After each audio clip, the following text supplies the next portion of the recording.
Carol has bought the same 12 items for years. Same list, same order, same aisle. Last week, she stood in front of the shelf for almost a full minute. Not because the shelf was empty, but because of a small yellow sign clipped to the price tag she'd never seen there before. Limit 4 per customer. Not a sale sign, not a promotion. A store telling its own shoppers there isn't enough to go around. That's what this video is actually about. 13 canned foods that are vanishing from grocery shelves fast. Right now, this month, not next year. Fast enough that stores themselves are starting to ration them. And for 12 of them, once you understand the reason, it actually makes sense. Weather, shipping, farming pressure, the ordinary stuff moving faster than usual. But number 1 is different. Number 1 isn't running out. A company is choosing to stop making it, and they are not telling anyone that's what's happening. Stick with me, because by the end of this you'll understand exactly why that one matters more than all the others combined, and what to do about all 13 before they hit your own cart. This isn't happening because grocery stores are running out of space or because suppliers stopped caring. It's happening because of steel prices, drought-stressed farmland, shrinking numbers of specialized processing plants, and shipping costs that never really came back down. Those pressures have been stacking on top of each other for a while now, quietly, long before anyone noticed a specific product missing from a specific shelf. Let's start at the bottom. Number 13, sardines in mustard sauce. Most people assume sardines are a dying category, old-fashioned, low demand, nobody under 60 buys them, actually backwards. Sardine sales have been climbing for years because they're cheap, shelf-stable, and loaded with omega-3 fatty acids, the essential fats your body can't make on its own. The mustard sauce version specifically is the one disappearing, because that particular recipe needs a tighter, more specialized production run than the plain oil or plain water versions, and processing plants have been quietly shifting their line time toward whichever variant moves fastest. A retired mechanic named Frank, who's eaten the mustard variety for lunch nearly every day for a decade, went to grab his usual 6-pack recently and found an empty slot where it always sits. No sign, no note, just gone. Here's the twist most people miss. Flavor variants are almost always the first casualty of a supply squeeze, long before the whole category disappears. That's your early warning sign. A tin holds safely for 3 to 5 years stored below 70 degrees, and it opens with a simple ring pull, no can opener needed, which matters more than people think for anyone dealing with arthritis or limited grip strength. If you like a specific flavor, buy 6 to 8 now. It costs you almost nothing, and unlike a lot of shelf-stable protein, it's one of the few cans that genuinely tastes better after sitting for a year. The flavors mellow and blend rather than degrading, so there's no real downside to buying ahead of when you'll actually eat it. Number 12, whole water chestnuts. Here's a myth to bust immediately.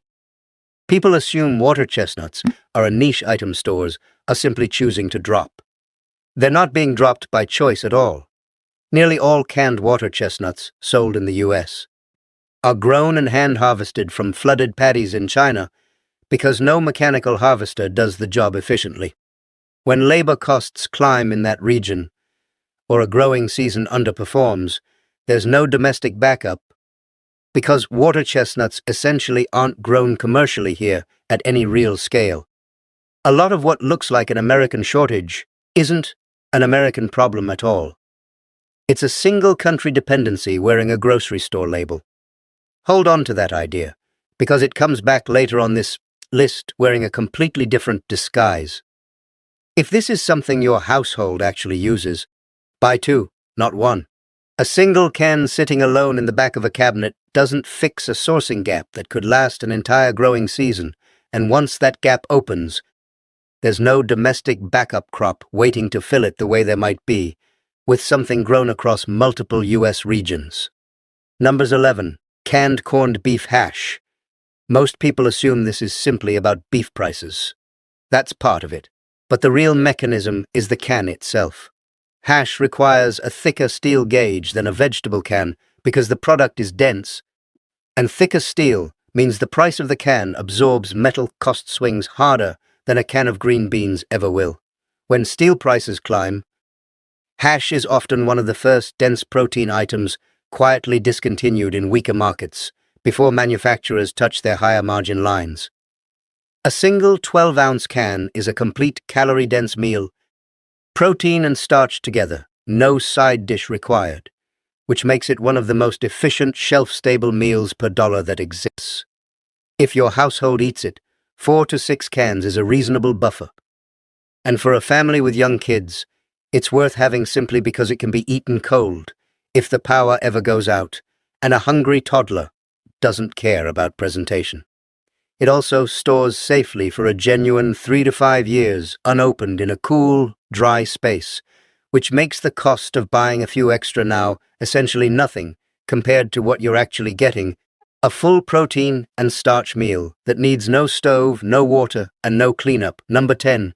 Small single-serving cans of evaporated milk. Quick correction first. Evaporated milk isn't condensed milk. Condensed milk has sugar added for desserts. Evaporated milk is just milk with about 60% of the water removed, a genuine shelf-stable dairy substitute for coffee and cooking. The small single-serving cans are vanishing faster than the family-size ones because they cost nearly the same to manufacture as large cans, but sell for less. So production lines get reallocated toward the format with better margin. Here's the twist. This quietly hurts smaller households and older adults living alone the most. Exactly the people who don't need a giant can they can't use before it spoils after opening. The workaround is simple. Buy the large size and portion it into smaller airtight containers right after opening, refrigerated, used within about a week. Unopened, a can of evaporated milk keeps for well over a year in a normal pantry, so there's no real downside to stocking a handful of the large size, even if you live alone, as long as you're realistic about how quickly you'll actually use it once it's open. Number 9. Classic mixed vegetables, peas, carrots, corn, and lima beans. People joke that nobody likes the lima beans, and honestly, there's some truth buried in the joke, but the real mechanism is agricultural. That specific 4-vegetable blend needs all 4 crops to hit harvest windows that line up closely enough for a single canning run. And lima beans are the finicky one, drought-sensitive, with a narrower growing region than peas or corn. When one crop has a weak season, canners either substitute it out, changing the product entirely, or scale the run back.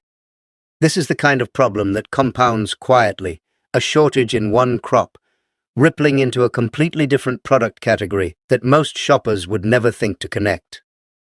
The fix is boring but effective. Buy the individual vegetable cans separately and build your own blend. You're no longer depending on 4 harvests aligning at once.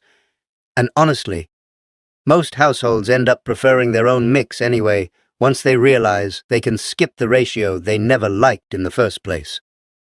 Number 8. Classic pork and beans. Here's what genuinely surprised me looking into this one. Pork and beans is often treated as a bottom-shelf commodity, and because of that, it's usually one of the first products where a manufacturer will quietly reformulate the recipe. Less pork, more filler, before they'll raise the price or pull it from shelves. The can might still be sitting there. The product inside has changed, and most shoppers never notice because the label design barely moves.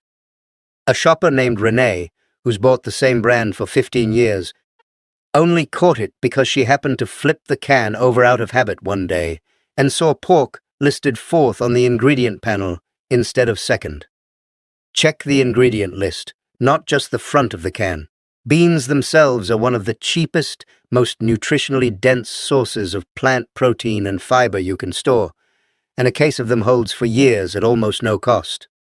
This habit, checking the actual ingredient panel instead of trusting the front of can branding, is worth carrying into nearly every item on this list, because branding is always the last thing to change when a product gets quietly reformulated. The ingredient list is where the truth shows up first. Number 7. Pink salmon with bones and skin intact. Quick myth correction. A lot of people avoid bone-in canned salmon because it sounds unpleasant, but the bones are soft-cooked through the canning process, genuinely safe and easy to eat, and one of the best sources of calcium and vitamin D available in a shelf-stable can. That's one of the most overlooked facts in the entire aisle. The reason this specific version is disappearing faster than boneless fillets comes down to labor economics. Bone-in canning is actually a simpler process than deboning, so it should be cheaper. But the wild catch seasons that supply it are short and weather-dependent, and canneries prioritize their limited catch toward the higher-margin boneless product first. The bone-in cans often only get processed from whatever's left. If bone density matters in your household, especially for older adults, this is genuinely one of the more valuable cans to stock while it's still around, and it removes spoilage risk entirely for anyone managing a health condition that makes preparing fresh fish difficult day to day. It holds safely for 3 to 5 years unopened, so buying a small buffer now, while it's still on the shelf in its bone-in form, is a low-cost decision with a genuinely high nutritional payoff. This is the point where the pattern really starts to show itself, so stay with me, because the next few items connect directly back to what you just heard. If this has been useful so far, a like genuinely helps more people find it. Only if you feel it's earned one at this point. Number 6. Deviled ham and potted meat spreads. Most people's honest reaction to this one is a shrug. Not glamorous, gets made fun of more than almost anything else in the aisle. But here's what it does that almost nothing else on this list does. Zero preparation, no water, no heat source, sometimes not even a can opener with pull-tab lids. In a genuine power outage scenario, that's not a minor convenience. That's the entire point. Food storage researchers have a specific term for a very real problem: appetite fatigue. The documented tendency for people to eat measurably less when every meal in front of them is the same bland, repetitive stored food. A can that requires zero effort and adds even a small, sharp flavor change is enough to get someone to actually finish a plate instead of pushing it aside out of sheer monotony. This is a morale item as much as a nutrition item, and it earns its spot for that reason alone. Think of it less as a meal and more as insurance against the exact moment everyone in the house is sick of eating the same 3 dinners in a row, and a small, sharp-flavored change is the only thing standing between someone actually eating and someone quietly skipping a meal out of pure fatigue. Number 5. Peaches in heavy syrup. Here's the myth to bust directly. Most people assume the shift toward peaches in juice or light syrup is purely a health-driven consumer trend, and that's only half true. The other half is that heavy syrup, being denser and higher in sugar, actually extends shelf stability slightly compared to juice-packed versions, and it was historically the preferred choice specifically for long-term storage, not flavor. As health-conscious reformulation swept the fruit aisle, heavy syrup became the version scaled back first. Treated as the outdated option, even though for pure shelf resilience, it was often the stronger choice. That inverts the assumption that healthier automatically means better for storage. They're not the same goal. If long-term food security is your actual priority rather than daily nutrition, the heavy syrup version remains the more resilient pick, and it's worth grabbing a few while it's still on the shelf. It's also worth remembering that heavy syrup is a genuine, usable calorie source in its own right, not just a sweetener, which matters more than most people assume in a scenario where total caloric intake, not nutrition variety, is the actual priority. Number 4, pure pumpkin puree, not the pie-filling version. This one has an almost embarrassingly narrow mechanism behind it. Pure pumpkin is grown, harvested, and canned almost entirely within a tight, seasonal window in late summer and early fall, concentrated in a small number of growing regions. Nearly the entire year's supply gets processed in roughly a 6 to 8 week window, and if that season runs into bad weather, there's no way to simply make more later, because the crop doesn't grow again until next season. Here's the useful thing to understand about seasonal single-harvest goods generally. The shortage doesn't show up when the bad harvest happens. It shows up 8 to 10 months later, quietly, once existing stock finally runs dry on shelves. That's the same compounding, invisible until it's too late pattern we saw with the water chestnuts a few items back. Different crop, same underlying disconnect between when the problem happens and when you actually feel it. If you bake with it seasonally, buying a year's supply during a good harvest year is the smarter move. The nutrient itself, beta-carotene, is fat-soluble, meaning your body absorbs it more efficiently when it's eaten alongside a little fat. So pairing pumpkin with even a small amount of butter or oil in a recipe isn't only about flavor. It's actually improving how much of that nutrient your body ends up using. Number 3. Condensed cream of celery soup, specifically. Most people assume all the classic condensed soup flavors are equally stable in supply. Not accurate. Cream of mushroom and cream of chicken are the highest volume flavors by a wide margin, so they get manufacturing priority on shared production lines. Cream of celery. Despite being a genuinely essential base in a lot of classic comfort food recipes, is a lower volume flavor that gets bumped first whenever a plant needs to prioritize line time toward the bigger sellers. Here's the twist worth knowing if you cook with it. Cream of chicken substitutes for cream of celery in most recipes with barely a noticeable difference. So this is one of the rare cases here where the fix isn't stocking harder, it's just knowing the substitution ahead of time, so a temporarily empty shelf doesn't derail dinner. That's genuinely useful on its own, and it cost you nothing but the 10 seconds it took to hear it. Number 2, canned tamales. This one's genuinely underrated. Most people think of canned tamales as a regional novelty, when they're actually one of the most complete calorie-dense, ready-to-eat meals in the entire canned aisle: meat, masa, and sauce, fully cooked, one container. The disappearance mechanism here is almost entirely about the specialized processing line required. Tamales need a unique canning process to keep the masa's texture from turning to mush. And very few co-packing facilities in the country still run that specific line, because it can't easily be repurposed the way a standard vegetable line can. When even one of those specialized facilities has a mechanical issue or a labor shortage, a meaningful share of national supply disappears at once, because there's almost no redundancy built into that part of the chain. If you find them and you actually eat them, buy a few extra.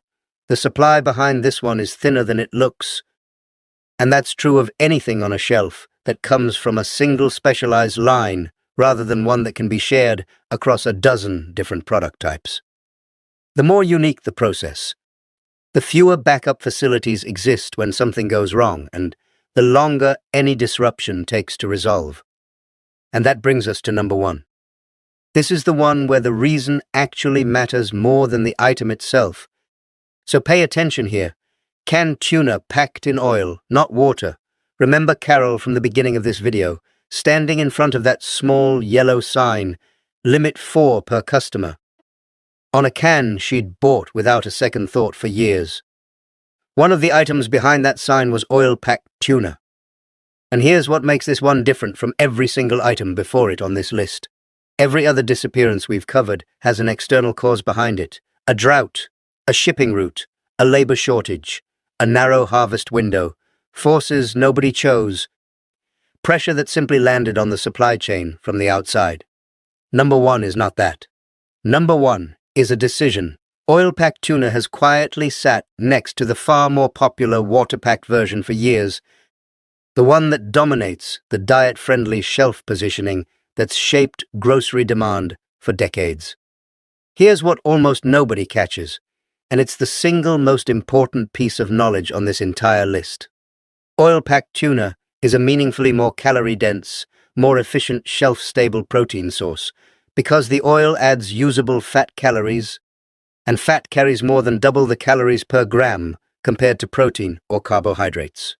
For genuine food security, where the entire goal is maximizing usable energy per can, per dollar, per shelf inch, that difference is real. not cosmetic. And here's the part that separates this from everything else on this list. Domestic canning lines are overwhelmingly built around the higher volume, higher margin water-packed format. And when a manufacturer has to choose where to allocate limited production capacity, oil-packed loses that fight almost every time, not because sourcing collapsed, but because the company decided the shelf space and the equipment time were better spent on the format that sells faster and costs less to produce. It's not a shortage. It's a deprioritization made quietly on a spreadsheet somewhere, with no announcement to the person standing in the aisle trying to figure out why her usual can isn't there anymore. That's exactly what Carol ran into. She didn't get an announcement explaining why the sign was there. She got a small printed limit and a shrug from a stock clerk who genuinely didn't know either. Because the decision wasn't made anywhere near that store. It was made months earlier, on a production schedule she'd never see, by people who never had to stand in that aisle and watch her figure it out on her own. Here's the free part, the part that costs you nothing and is exactly why this earns the top spot. You don't need to hoard oil-packed tuna specifically. You need to understand, permanently, that when you're evaluating any shelf-stable protein for real food security, checking oil versus water, and understanding why that distinction matters for total usable calories is knowledge that applies every single time you're standing in that aisle from now on, whether this specific product ever comes back or not. Picture someone applying that same instinct in front of the shelf next month, not panicking, not guessing, just reading oil versus water in about 4 seconds and making a calm, informed decision about calories per dollar. That's the actual payoff here, not the item, the habit. So here's how all 13 of these actually connect. Because they were never a random list. They're a system. The single point of dependency items, water chestnuts, tamales, the tuna story underneath it, teach you to look at where something actually comes from, not just whether it's on the shelf today. The seasonal harvest items, pumpkin, the mixed vegetables, teach you that shortages show up months after the actual cause, quietly, once existing stock finally runs dry. The thin margin, easily reformulated items, the pork and beans, the condensed soup, teach you to read the label, not the branding. And the morale items, the deviled ham, the bone-in salmon, teach you that food security isn't only calories on a spreadsheet, it's whether a household can get through weeks of repetitive stored food without appetite fatigue quietly working against it. None of this is about fear. It's arithmetic, agriculture, and, in exactly one case on this list, a business decision nobody bothered to announce. 3 different things, and now you know how to tell them apart. What ties all 13 together is speed, not the disappearing itself, but how fast it's happening once it starts. A shelf that looked completely normal in January can look genuinely thin by April, and almost nobody catches it while it's happening, only after, when they're standing in the aisle like Carol was, staring at a small printed sign telling her, in 4 words, that the store itself had run out of confidence in its own supply. Every one of these 13 items looked, on its own, like a small inconvenience, a flavor gone here, a size disappearing there. Lined up next to each other, the same handful of underlying mechanisms keep repeating. Single points of dependency, seasonal windows that don't forgive mistakes, thin margins that get squeezed first, specialized lines with no redundancy, and, once, a quiet corporate choice. Once you can see those patterns, you don't need to memorize 13 specific products anymore. You can look at almost anything on a shelf and ask the same handful of questions yourself. Households that understand this pattern don't panic when a shelf looks a little emptier than usual. They already know why. And more importantly, they already know what to do about it, quietly. Months before it becomes anyone else's emergency, Carol went home that day and did something simple. She wrote down her actual regular list, walked her own pantry, and checked which of those 13 patterns she was exposed to. 10 minutes, no panic, just a clear picture of where she actually stood. She didn't buy in bulk out of fear. She bought a little extra of the handful of things she genuinely uses, checked the price per ounce, instead of trusting the sticker, and moved on with her week. That's the entire difference between reacting to an empty shelf and being ready before it happens. Test that same instinct yourself this week, not the store, your own pantry. Walk it once and ask which of these 13 patterns your current stock is actually exposed to. That 10-minute walkthrough tells you more than any single item on this list ever could on its own. Which one of these 13 caught you off guard the most? The one you never would have guessed was disappearing for the reason it actually is. Tell me in the comments. I read every one, and it genuinely shapes what I dig into next.